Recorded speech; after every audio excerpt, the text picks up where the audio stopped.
બરોડા ડેરીની ચૂંટણી પહેલા રાજકારણ ગરમાયું છે। ડિરેક્ટર પદના ઉમેદવાર માટે દિનેશ પટેલે મોટું નિવેદન આપ્યું અને કહ્યું કે ટેમ્પોના કોન્ટ્રાક્ટ લાવનારા હવે ચૂંટણી ફોર્મ ભરીને બેઠા છે। પાળેલું કૂતરું જ કરડે છે તેવું પણ દિનેશ પટેલે કહ્યું। હવેનું રાજકારણ કંઈક અલગ જ છે। બરોડા ડેરીની ચૂંટણી હવે છેલ્લી વખત લડીએ છીએ અને તમામ ડિરેક્ટરો જીતવાના હોવાની સ્ટેજ પરથી તેમણે વાત પણ કરી। નસવાડીમાં બરોડા ડેરી અભિવાદન સમારોહમાં તેમણે આ નિવેદન આપ્યું છે।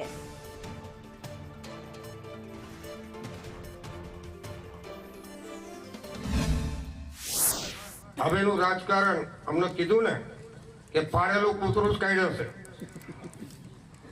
એવું મેં જોતો આવ્યો છું। અમારા રાજુભાઈ હલવા ત્યાં એવો જે ટેમ્પાનો કોન્ટ્રાક્ટર લાવતો હતો એ જ ફોર્મ ભરીને બેઠો છે કે આ વખતની ચૂંટણીમાં અમારી ડેરીના 13 ડિરેક્ટરો ચૂંટાઈને આવવાના છે, આવશે ને એમાં ઉપરવાળાની મહેરબાની।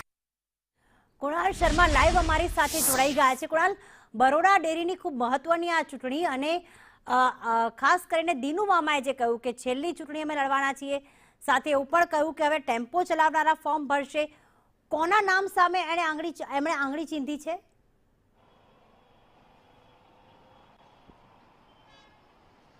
પ્રીતિ, જે રીતે બરોડા ડેરીની જે ચૂંટણી 18મી માર્ચે યોજાનારી છે, હજુ ફોર્મ ચકાસણીની પ્રક્રિયા આજે શરૂ કરી દેવામાં આવી છે અને હજુ 7 તારીખ સુધીમાં ફોર્મ પરત ખેંચાશે। મહત્વની વાત છે કે નસવાડી ઝોનથી જે ફોર્મ ભર્યું હતું, જે વાઇસ ચેરમેન હતા જીબી સોલંકી, ત્યાંથી ફક્ત એક જ ફોર્મ ભરાયું છે જીબી સોલંકીનું, એટલે કે 7 તારીખ પછી સત્તાવાર જાહેરાત કરી દેવાશે કે આ જીબી સોલંકી બિનહરીફ જાહેર થઈ જશે। અને તે સન્માન સમારંભ કાર્યક્રમમાં દીનુ મામા ત્યાં પહોંચ્યા હતા કે જેઓ ડેરીના ચેરમેન રહી ચૂક્યા છે। તેમનું કહેવું છે કે જે લોકો ટેમ્પાના કોન્ટ્રાક્ટ લેતા હતા તેઓ પણ ચૂંટણી અત્યારે ફોર્મ ભરી રહ્યા છે, ચૂંટણી લડવા માટે તૈયાર છે, પરંતુ આ લોકોનું કશું આવવાનું નથી અને જે 13 ડિરેક્ટર પદે દીનુ મામા અને જે જીબી સોલંકી સહિતના અન્ય લોકોએ જે ફોર્મ ભર્યા છે દીનુ મામાના જૂથના છે, તે તમામની હાલ અહીંયા વિજય થવાની છે। ત્યારે દીનુ મામા હાલ કોઈ નામ નથી લઈ રહ્યા, પરંતુ જે વિરોધીઓને આડે હાથ લઈ રહ્યા છે, જે ફોર્મ ભરી રહ્યા છે, જે રીતે સાવલીમાં 6 ફોર્મ ભરાયા છે, કોઈ જગ્યાએ 3 ફોર્મ ભરાયા છે, એટલે તેમની સામે જે લોકોએ ઉમેદવારી કરી છે તેમને આડકતરી રીતે હાલ અહીંયા આડે હાથ લઈ રહ્યા છે। પરંતુ આખરે જોવું એ રહેશે કે 7 તારીખ સુધીમાં કેટલા લોકો પોતાના ફોર્મ પરત લે છે અને ત્યારબાદ ચિત્ર સ્પષ્ટ થશે। આભાર તમામ વિગતો માટે।